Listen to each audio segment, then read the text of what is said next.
যারা কোরআন নিয়ে পড়াশোনা করে, কোনো বোন বলে আমি কত শব্দ জানি না, কত সূরা মুখস্থ করা বাকি, তাজবিদ ঠিক মতো জানি না, এটা জানি না, ওটা জানি না, এতটুকু জানলে এরপর সব ঠিক হবে, কিন্তু আমি এখন কিছুই জানি না। মানুষ সবসময় চিন্তিত সংখ্যা নিয়ে, কত বেশি আর কত, আর কত কম, কত বেশি, কত বেশি আর কত কম।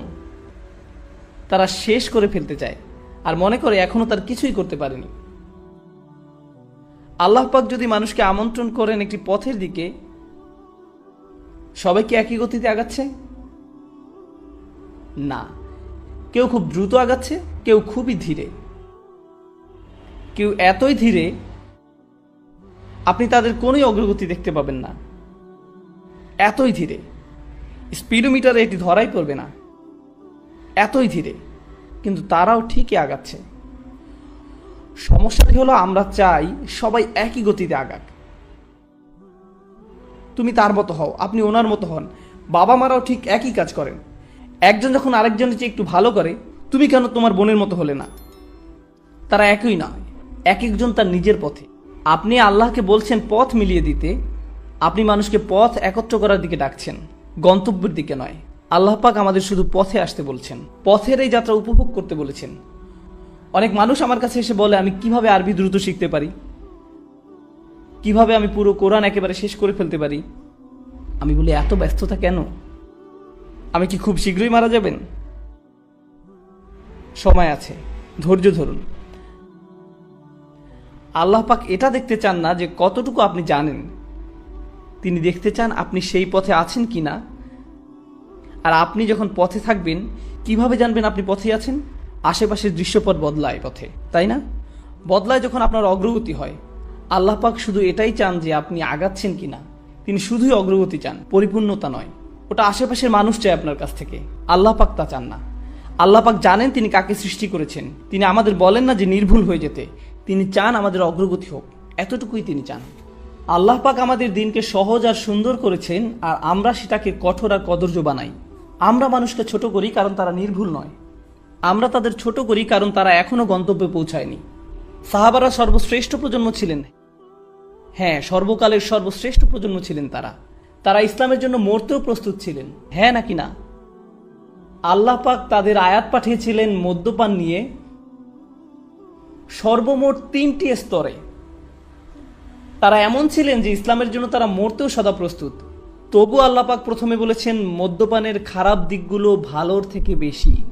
এরপরে বললেন মদ্যপ অবস্থায় নামাজের কাছেও এসো না। এরপর সূরা মায়েদায় নাজিলের সময় অনুযায়ী একেবারে শেষ সূরাগুলোর মধ্যে একটি, সেখানে তিনি বললেন এটি শয়তানের সাহায্যকারী, তোমরা থামাও।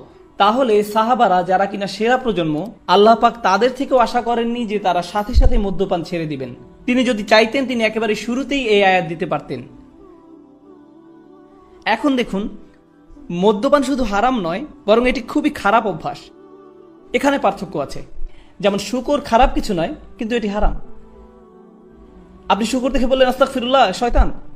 না না, এটি শুকর, না খেলেই চলবে। আল্লাহ পাক বানিয়েছেন এটি খারাপ কিছু নয়।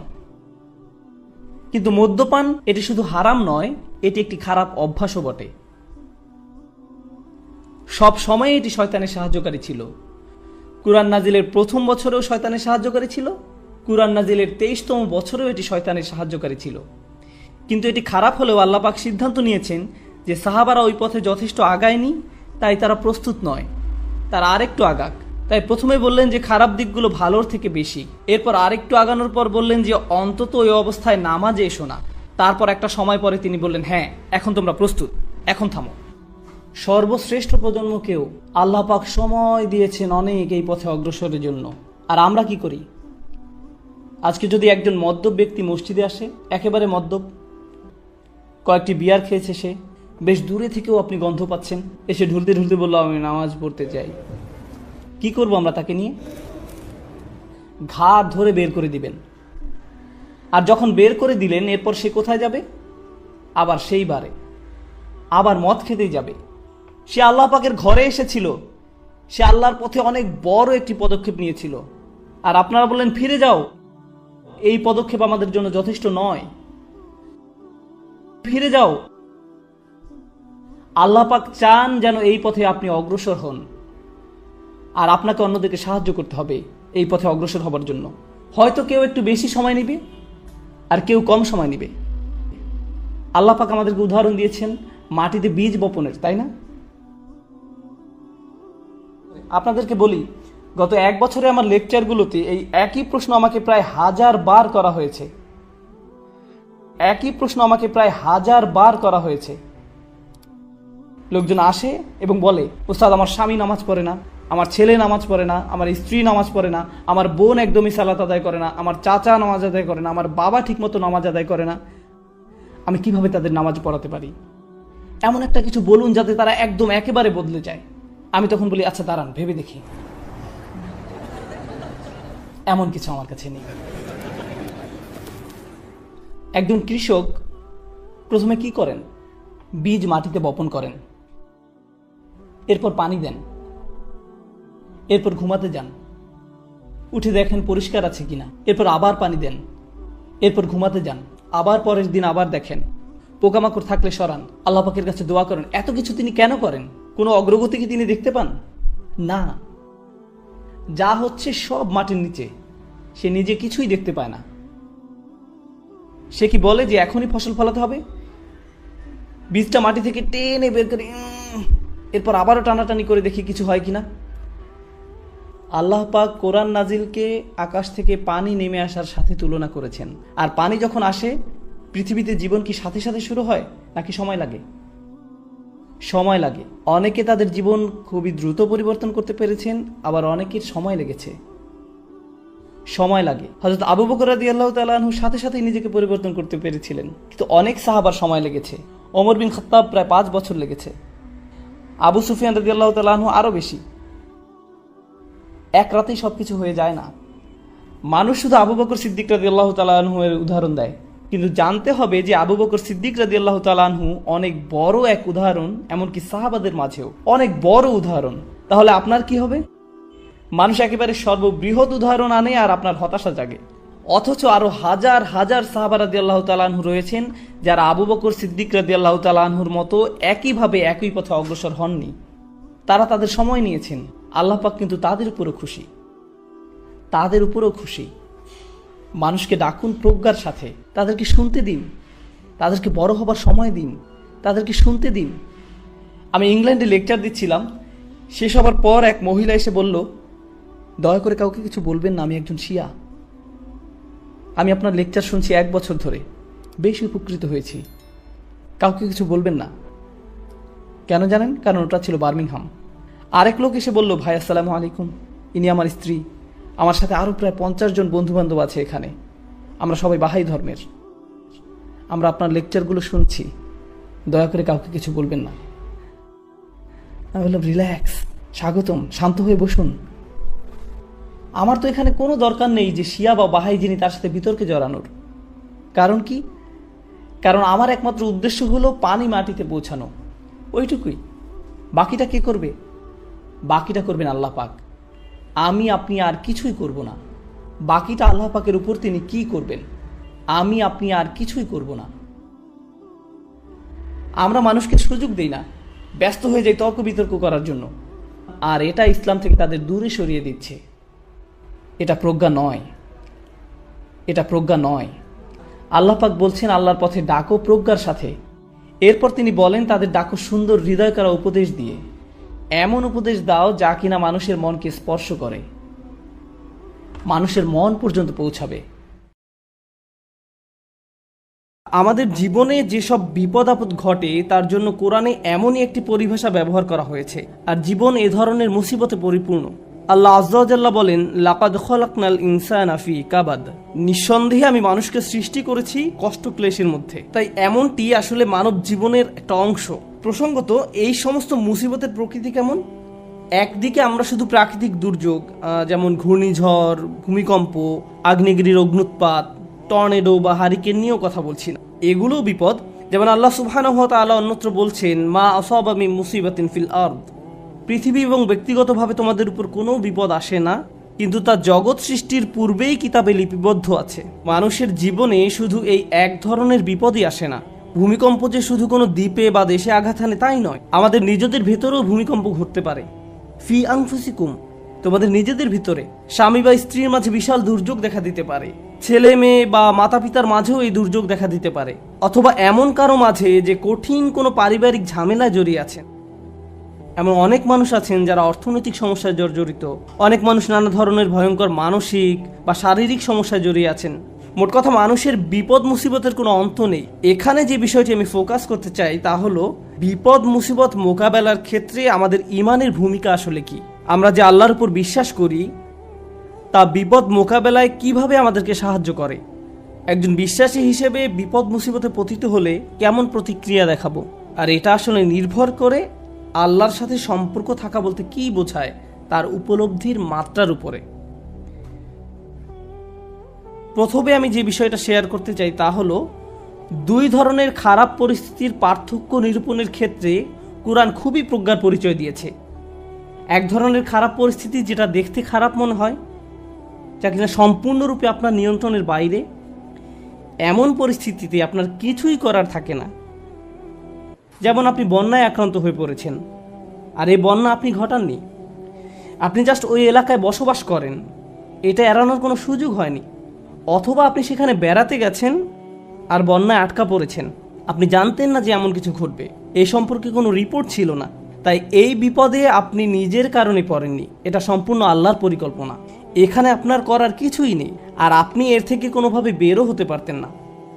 এখন এটা এমন কারো বিপদে পড়ার থেকে সম্পূর্ণ ভিন্ন যে কিনা পত্রিকায় পড়েছে যে ঘূর্ণিঝড় আসছে, দয়া করে শহর ছেড়ে অন্যত্র আশ্রয় নিন, সুনামি হতে পারে। তখন সে বলল সমুদ্র সৈকত দেখার এটাই সেরা সময়, এবং সে সমুদ্র সৈকতের দিকে চলে গেল। তারপর তার খারাপ কিছু হলো। এখন সে এমনটা বললে হবে না যে এটা আল্লাহর কদর, আল্লাহর ইচ্ছার কারণেই আমি এই বিপদে পড়লাম। না, আপনি এমনটা বলতে পারেন না। আর আল্লাহ এই ব্যাপারে খুবই পরিষ্কার। তিনি সুবহানাহু ওয়া তাআলা বলছেন, ওয়ামা আসাবাকুম মিন মুসিবাতিন ফাবিমা কাসাবাত আইদিকুম। তোমাদের উপর যেসব বিপদ আপদ পতিত হয় তা তোমাদের কর্মেরই ফল, তুমি নিজেই নিজের উপর এটা আরোপ করেছো। এখন শুধুমাত্র এভাবে চিন্তা করাটাও সমস্যাজনক, কারণ যদি আপনি সিঁড়ি থেকে নামার সময় পিছলে পড়ে যান, তখন ভাবতে শুরু করেন আমি নিশ্চয়ই কোনো পাপ করেছি, তাই আল্লাহ আমাকে সিঁড়ি থেকে পড়ে যেতে দিয়েছেন, এটা আল্লাহর নিকট থেকে কোনো একটা সংকেত। আমি নিশ্চয়ই কোনো খারাপ কাজ করেছি, তাই আমার পা ভাঙার মাধ্যমে আল্লাহ আমাকে শিক্ষা দিয়েছেন। আপনি নিজের মতো করে ঘটে যাওয়া ঘটনাগুলোকে বিশ্লেষণ করতে থাকেন, আপনি অদৃশ্য কার্যকরণ কজ অ্যান্ড ইফেক্ট নিয়ে ভাবতে শুরু করেন, আর এই ধরনের চিন্তা চরম পর্যায়ে চলে যেতে পারে। তো এইখানে আমি যে বিষয়টিতে জোর দিতে চাই তা হলো আল্লাহর উপর বিশ্বাসীরা দুই ধরনের এক্সট্রিম পর্যায়ে চলে যেতে পারেন। একটি এক্সট্রিম পর্যায়ে হলো সব কিছুই আল্লাহর ইচ্ছায় ঘটছে, আমার এখানে করার কিছুই নেই, যাই ঘটুক না কেন আপনি আমাকে দোষ দিতে পারেন না, এটা আল্লাহর কদর। মা আসাবাকুম মিন মুসিবাতিন ফাবিইذনিল্লাহ। আল্লাহর নির্দেশ ব্যতিরেকে কোনো বিপদ আসে না। তিনি সূরা তাগাবুনে এই কথা বলেই দিয়েছেন, তিনি সরাসরি এই কথা বলেছেন, এটা আল্লাহর অনুমতিতেই ঘটে, আল্লাহর পরিকল্পনা এমনই ছিল, এখানে আমার করার কি আছে। এখন কোনো ছাত্র যদি কোনো পড়ালেখা না করে, স্কুলের কোনো অ্যাসাইনমেন্ট জমা না দেয়, তারপর পরীক্ষা ফেল করে এবং তার ফলে তাকে স্কুল থেকে বহিষ্কৃত হতে হয়, আর যদি সে জবাবে বলে এটা আল্লাহর কদর, আমার কি করার আছে। আর দ্বিতীয় এক্সট্রিম পর্যায়টি হলো এমন অনেক বিশ্বাসী আছেন যারা সব কিছুর জন্য নিজেকে দোষ দেন। আল্লাহ আমাকে এত সব বিপদে ফেলেছেন কারণ আমি খুবই খারাপ একজন মানুষ। বিষয়টা নিজ থেকে না ঘটলেও অনেক সময় আশপাশের অজ্ঞ মানুষরা, এমনকি পরিবার থেকেও হতে পারে, তারা এসে আপনাকে বলে জানো কেন এটা ঘটলো, কারণ তুমি একজন খারাপ কন্যা। কেন এটা ঘটেছে জানো, কারণ তুমি একজন খারাপ পুত্র। কেন এটা ঘটলো, কারণ তুমি তোমার শ্বশুরবাড়ির লোকজনের সাথে ভালো আচরণ করো না। না, ট্রাক আমাকে আঘাত করেছে কারণ ট্রাক ড্রাইভার ট্রাফিক সিগন্যাল মানেনি। আমি আমার স্ত্রী বা অন্য কারোর সাথে ঝগড়া করার কারণে এমনটি ঘটেনি। এভাবে অন্য মানুষরা এসে আপনাকে বলবে অমুক অমুক কারণে আল্লাহ তোমাকে বিপদে ফেলেছেন, অমুক কারণে আল্লাহ তোমাকে বিপদে ফেলেছেন। মনে হয় যেন অদৃশ্য জগৎ থেকে তারা কোনো ইমেইল পেয়েছে যে অমুক অমুক কারণে এমনটি ঘটেছে, কজ অ্যান্ড ইফেক্ট। তো এই রকমের দুই ধরনের এক্সট্রিম চিন্তা পদ্ধতি আছে। এখন কোরআন কি করে? কোরআন সবকিছুর মতো এখানেও ভারসাম্য দান করে। প্রসঙ্গত এই ভারসাম্যপূর্ণ উপলব্ধি যদি আপনার না থাকে, জীবনের অনেক কিছুই তাহলে মেলাতে পারবেন না। কোরআনের এই কথায় আলা বিযিকরিল্লাহি তাতমাইন্নুল কুলুব, আল্লাহর জিকির দ্বারা অন্তরসমূহ শান্তি লাভ করে, এটা অন্য একটা অর্থ দান করে। প্রকৃতপক্ষে আল্লাহর চূড়ান্ত জিকির তথা জিক্রুল্লাহ হলো আল্লাহর কিতাব। আর আল্লাহর কিতাব, তাই আমি যুক্তি দেখাবো, আপনি যদি জীবনের সমস্যাগুলোকে কোরআনের আলোকে বুঝতে ব্যর্থ হন, তাহলে সুবহানাল্লাহ, আলহামদুলিল্লাহ জিকির করা সত্ত্বেও আপনার অন্তরে প্রশান্তি পাবেন না। আপনি যদি আন্তরিক হন, ইনশাআল্লাহ প্রশান্তি পাবেন। কিন্তু এখানে উদ্দেশ্য হলো এই ব্যাপারটা সঠিকভাবে উপলব্ধি করা যে আল্লাহ কিভাবে আমাদের সাথে আচরণ করেন। তাই আমি এই সম্পর্কে আপনাদের সাথে কিছু কথা শেয়ার করতে চাই। এখন নিজেকে দোষ দেওয়ার ক্ষেত্রে কোন জায়গায় আমরা দাগ টানবো, কিভাবে বুঝবো যে এটা আল্লাহর পক্ষ থেকে আর এটা আমার দোষ? এই দাগটা আপনি কোথায় টানবেন? বস্তুগত জগতে এটা বোঝা খুবই সহজ। বস্তুগত জগৎ বলতে আমি কি বোঝাচ্ছি, যেমন আমার গাড়িতে যদি আমি গ্যাসোলিন দেওয়ার পরিবর্তে পানি দেই, তারপর এটা না চলে, তখন পরিষ্কারভাবে আমি বলতে পারি না যে এটা আল্লাহর পরিকল্পনা। অথবা আপনি যদি সবসময় জাঙ্ক ফুড খেতে থাকেন, মিষ্টি জাতীয় খাবার সবসময় খেতে থাকেন, তারপর ৪৫ বছর বয়সে ডায়াবেটিসে আক্রান্ত হন, তখন আপনি বলতে পারেন না, ইয়া আল্লাহ, আমি কি বিপদে পড়ে গেলাম, এটা আল্লাহর পক্ষ থেকে পরীক্ষা। না, এটা আপনার মন্দ খাদ্যাভ্যাসের পরীক্ষা। আপনি শশা না খেয়ে সুইস রোল খেতেন, বা এরকম যাই খেতেন না কেন, আপনি জাঙ্ক ফুড খেতেন, তাই এমনটা ঘটেছে। সুতরাং বস্তুগত জগতে কমন সেন্স দিয়ে সবাই কারণ এবং ফলাফল বুঝতে পারে। নৈতিক জগতে আপনি সালাত মিস করলেন কারণ দেরিতে ঘুম থেকে জেগেছেন, ফজর নামাজ পড়তে পারেননি, এখন দেরিতে পড়েছেন। একই দিনে আপনার একটা চাকরির ইন্টারভিউ ছিল, ইন্টারভিউ ভালো হয়নি, তখন আপনি ভাবতে থাকলেন এমনটি ঘটেছে কারণ আমি সালাত মিস করেছি। এখন এর উত্তর হলো, সালাত মিস করার কারণে এমনটি হতে পারে, আবার নাও হতে পারে। নিশ্চিত করে জানার কোনো উপায় নেই। আপনি বা অন্য কারো পক্ষে এর আসল কারণ জানা কখনোই সম্ভব না। কিন্তু যে জিনিসটি আপনাকে সাহায্য করবে তা হলো, আল্লাহ বলছেন, আমি আমার বান্দার নিকট তেমন যেমনটি সে আমার সম্পর্কে ধারণা করে। আপনি যদি ধারণা করেন নামাজ মিস করার কারণে আল্লাহ আপনার উপর প্রতিশোধ নিয়েছেন, তাহলে আপনার নিকট আল্লাহ তেমনই। কিন্তু আপনি যদি এভাবে চিন্তা করেন যে আমি আমার যথাসাধ্য চেষ্টা করেছি, ইন্টারভিউতে ভালো উত্তর দিয়েছি, এটা সম্ভবত আমার জন্য ভালো চাকরি নয়, যদি ভালো চাকরি হতো তাহলে আল্লাহ আমার জন্য এর ব্যবস্থা করে দিতেন। এখন আপনার যদি এই দৃষ্টিভঙ্গি থাকে, তাহলে আপনার সকল ভুল ত্রুটি সত্ত্বেও আল্লাহ আপনার নিকট তেমনই। আমাদের দায়িত্ব হলো যখন আমরা ভুল করি তখন ইস্তেগফার করা। আল্লাহর প্রতিশোধের জন্য অপেক্ষা করা আমাদের কাজ নয়। ব্যাপারটা বুঝতে চেষ্টা করুন। আমাদের কাজ এটা নয় যে আমি তো পাপ করে ফেলেছি, এখন আল্লাহ কোনো না কোনোভাবে আমাকে শাস্তি দিবেন। এজন্যই আল্লাহ বলছেন, অমা আসাবাকুম মিন মুসিবাতিন ফাবিমা কাসাবাত আইদিকুম, তোমাদের উপর যেসব বিপদ আপদ পতিত হয় তা তোমাদের কর্মেরই ফল। তোমরাই তোমাদের দুই হাতে এটা অর্জন করেছো, তুমি নিজেই নিজের জন্য এটা ক্রয় করেছো। এমনকি আধ্যাত্মিক জগতেও আমাদের কর্মের কারণে আমাদের উপর বিভিন্ন বিপদ আপদ পতিত হতে পারে। যেমন আপনি যদি ক্রমাগত মাতা পিতার সাথে খারাপ আচরণ করতে থাকেন এবং আপনার উপর কোনো মুসিবত আরোপিত হয়, এতে সম্ভবত কোনো কানেকশন রয়েছে। এই সমস্ত ক্ষেত্রে আল্লাহ কি করেন? ওয়ায়াফু আন কাসীর, এবং তিনি তোমাদের গুনাহ ক্ষমা করে দেন। বস্তুগত জগতে আপনি যদি 2 তলার ছাদ থেকে লাফ দেন, ফলাফল ভোগ করতে হবে। আল্লাহ বলবেন না যে এইবার আমি তোমার পা ভাঙবো না, না না, যা ঘটার তা ঘটবে। আগুনে যদি হাত রাখেন তা পোড়া যাবেই। আল্লাহ বলবেন না যে তুমি তো আজকে ফজর নামাজ পড়েছো, তোমার হাত পুড়বে না, এমনটা ঘটবে না। কিন্তু যখন আধ্যাত্মিক জগতের কথা আসে, তিনি বলছেন ওয়ায়াফু আন কাসীর, তিনি সাথে সাথেই প্রতিশোধ নেন না।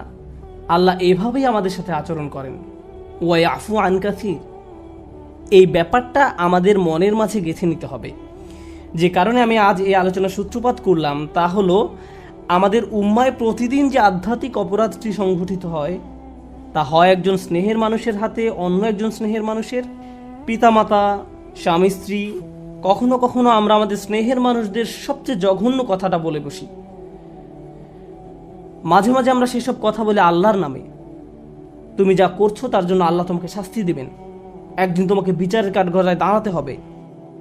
তুমি যা করছো তা আল্লাহ কোনোদিন ক্ষমা করবেন না। মা তার সন্তানকে এভাবে বলে, স্ত্রী স্বামীকে বলে, ভাই বোন একে অপরকে বলে।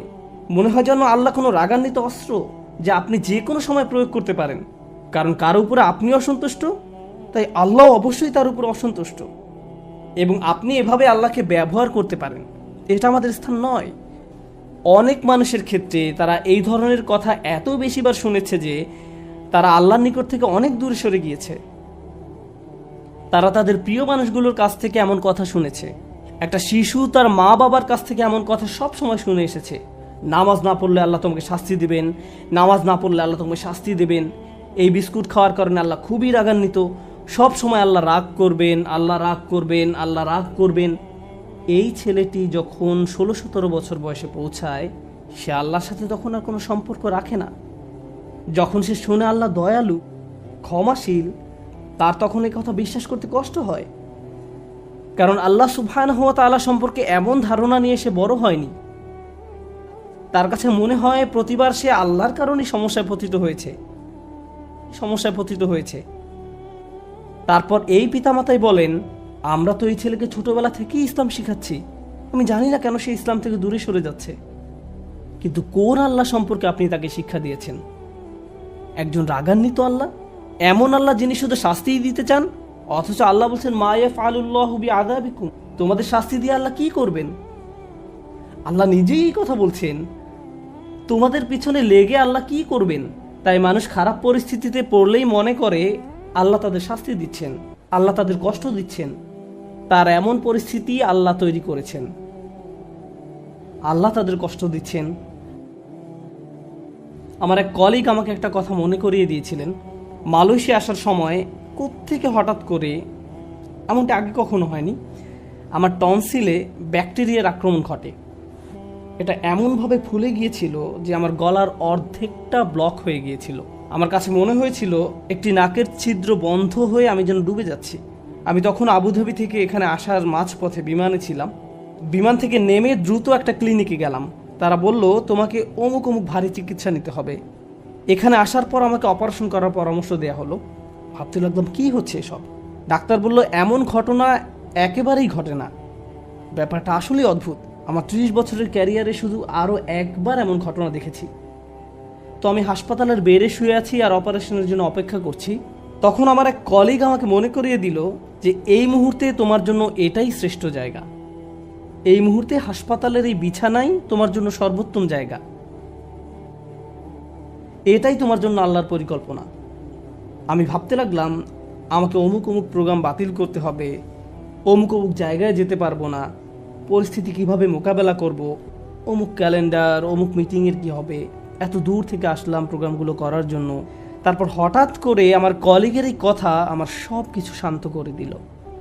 হ্যাঁ, এখানেই আমার থাকার কথা, এর চেয়ে ভালো কোনো জায়গা হতে পারে না। কারণ হাসপাতালে আসার পরিকল্পনাটি তো আমার নয়, এটা আল্লাহ আজ্জা জাল্লার পরিকল্পনা। আমাদের আল্লাহর এমন কাছাকাছি থাকতে হবে যে আল্লাহ যখনই আমাদের জন্য যে পরিকল্পনাই করেন না কেন, আমাদের প্রতি তার ভালোবাসার কারণেই এমনটি করেন।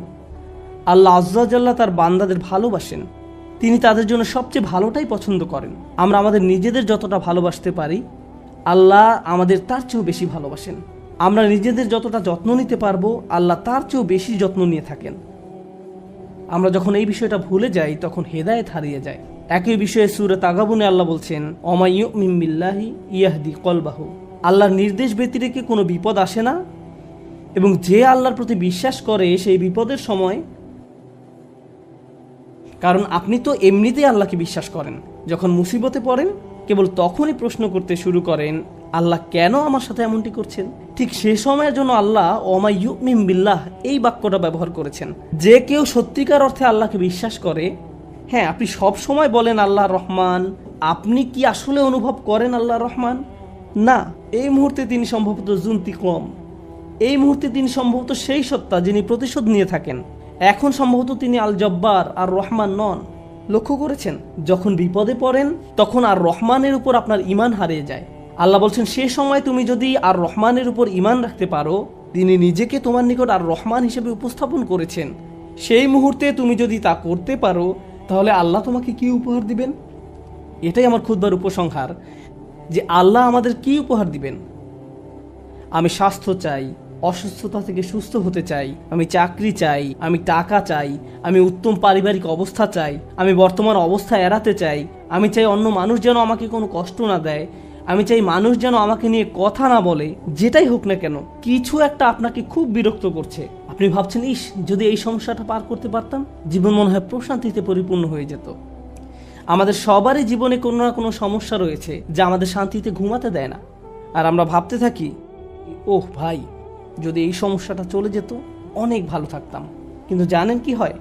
যদি এই সমস্যাটা চলে যায়, পরবর্তীতে আরেকটা এসে হাজির হয়। আর যখন নতুন সমস্যা এসে দেখা দেয়, আপনি ভাবেন পূর্বের সমস্যাটা আরও সহজ ছিল। এটা তো অনেক বড় সমস্যা। আপনি যদি আল্লাহর উপর ভরসা রাখতে পারেন, আল্লাহ আপনাকে কি দিবেন? তিনি আপনার সমস্যা শেষ করে দেন না। এই পৃথিবীর জীবনে আপনি কখনো সমস্যা ছাড়া থাকতে পারবেন না। যদি সমস্যা চলে যেত, তাহলে ইয়াকুব আলাইহিস সালামের জন্য আমাদের তুলনায় অনেক আগেই সেটা দূর হয়ে যেত। যদি ঈমান থাকার মানে হয় আপনার কোনো সমস্যা থাকবে না, তাহলে মরিয়ম আলাইহিস সালামের কোনো সমস্যা থাকা উচিত ছিল না। রাসূল সাল্লাল্লাহু আলাইহি সাল্লামেরও কোনো সমস্যা থাকার কথা ছিল না। আল্লাহর কাছাকাছি মানুষদের জীবনী পড়লে আপনি দেখবেন তাদের জীবন ছিল সমস্যায় পরিপূর্ণ, বড় বড় সমস্যা। আর আপনি শুধু এই সমস্যাগুলোর কথাই পড়ছেন। আপনি পড়ছেন তারা কিভাবে একটা সমস্যা থেকে আরেকটা সমস্যা জীবন অতিবাহিত করে গেছেন। আল্লাহর একজন মহান রসুল ছিলেন ইউসুফ আলাইহিস সালাম। তার জীবনের দিকে তাকালে দেখবেন ছোটবেলা থেকেই তিনি সমস্যায় আক্রান্ত ছিলেন। তাহলে আমি এই প্রশ্নটি বারবার করছি, আল্লাহ তাহলে আপনাকে কি দিচ্ছেন? আপনার জীবনের অতি ভয়াবহ সমস্যার সময় যখন আল্লাহর উপর পূর্ণ বিশ্বাস রাখেন, এর বিনিময়ে আল্লাহর কাছ থেকে কি পাবেন? যখন মানুষ আপনাকে বলতে থাকে আল্লাহ তোমাকে অপছন্দ করেন, তাই তোমার জীবনে এসব ঘটছে, বিপরীতে আপনিও ভাবতে শুরু করে দেন আল্লাহ মনে হয় আমাকে শাস্তি দিচ্ছেন, তাই আমার জীবনে এসব বিপদ আপদ ঘটছে। সেই মুহূর্তে যদি আপনি আল্লাহ সম্পর্কে সুধারণা পোষণ করতে পারেন, আল্লাহর প্রতি ভালোবাসা, নির্ভরতা এবং বন্ধন বজায় রাখতে পারেন যে না, আল্লাহ আপনাকে কখনো ছেড়ে যাবেন না, এর বিনিময়ে তিনি আপনাকে কি দেবেন? তিনি সে লোকের হৃদয়কে পথ দেখান। আমি আপনাদের গ্যারান্টি দিচ্ছি, যদি আপনার সমস্যা চলে যায়, যদি সেই সমস্যাটা অর্থ সংক্রান্ত হয়ে থাকে, এরপর অর্থ আসতে থাকে, যদি এটা পারিবারিক সমস্যা হয়ে থাকে এবং সমস্যাটা দূর হয়ে যায়, এই দুনিয়ার কোনো অর্জনই সেই একটা গিফটের তুলনায় কোনো মূল্য বহন করে না। আর সেই একটি গিফট হলো ইয়াহদি কলবাহু। তিনি সে লোকের হৃদয়কে পথ দেখান। আপনার অন্তরে প্রশান্তি থাকবে। জীবনে যাই ঘটুক না কেন, আপনার মুখে তখনও হাসি থাকবে। তখন মানুষ আপনার দিকে তাকিয়ে বলবে, আরে তুমি হাসছো কেন? তুমি কিভাবে ঠিক আছো? দেখো না তোমার কি অবস্থা হয়েছে। আপনি তখন বলবেন, হ্যাঁ সব ঠিক আছে। যদি আপনি এই আচরণ রপ্ত করতে পারেন, এমন অনেক মানুষ রয়েছে যাদের টাকার কোনো অভাব নেই, তারপরেও তারা ঘুমাতে পারে না। আপনার কল্পনায় যেসব কিছু মানুষের জন্য সুখ নিয়ে আসার কথা, তার সবই তাদের আছে, কিন্তু তবু তাদের মানসিক শান্তি নেই। তাদের নেই সেটা। তারা নিজেদের উপর খুশি নয়, বিভিন্ন রকম ড্রাগ এবং মদ পান করে, বাস্তব দুনিয়া থেকে নিজেদের সরিয়ে রাখে। তারা বাস্তবতার মুখোমুখি হতে পারে না। অন্য মানুষরা তাদের ভিডিও দেখে বলে, ওয়াও, তাদের বাচ্চাদের দোলনাটা কি সুন্দর, তাদের গাড়িটাও কি চমৎকার, আমরাও এগুলো চাই। ইয়া লাইতালানা মিসলা মা উতিয়া করুন, ইস কারুনের যা আছে আমার যদি তা থাকতো। বসের মতো জীবন। পক্ষান্তরে আপনি যদি আল্লাহর দিকে ফিরেন, তাহলে তিনি আপনাকে এমন কিছু দান করবেন যা কোনো টাকার অঙ্কে কেনা সম্ভব নয়। খ্যাতি বা জনপ্রিয়তা যা আপনাকে দিতে পারবে না, আর তা হলো ইয়াহদি কলবাহু। তিনি আপনার হৃদয়কে পথ দেখাবেন। এটাই ইমানের সর্বশ্রেষ্ঠ পুরস্কার। এটাই হলো বিপদে পড়ার সর্বশ্রেষ্ঠ পুরস্কার। এখন আলোচনার উপসংহারে এসে বলতে চাই, মানুষ অনেক সময় বিভিন্ন সমস্যায় আটকে পড়ে। আপনি আটকে পড়েছেন, আমি আটকে পড়েছি। কখনো কখনো আমরা এখান থেকে মুক্তির কোনো উপায় দেখি না। ওই পরিস্থিতিগুলো হলো আমাদের আল্লাহর পক্ষ থেকে সর্বশ্রেষ্ঠ উপহার দেওয়ার একটা উপায়। ওই পরিস্থিতিগুলোতেই তিনি আমাদের অন্তরগুলোকে পথ প্রদর্শন করেন।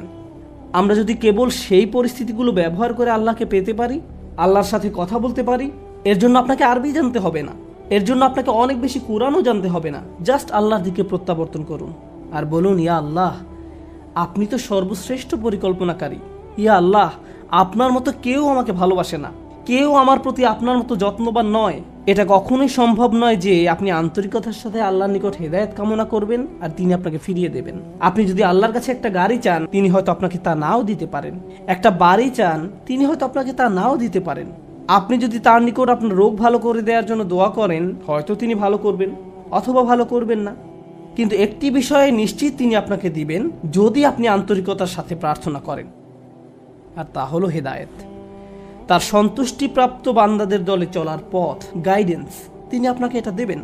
আর যখন তিনি আপনাকে এটা দান করবেন, তখন এমনিতেই অন্য সব সমস্যার সমাধান হয়ে যাবে।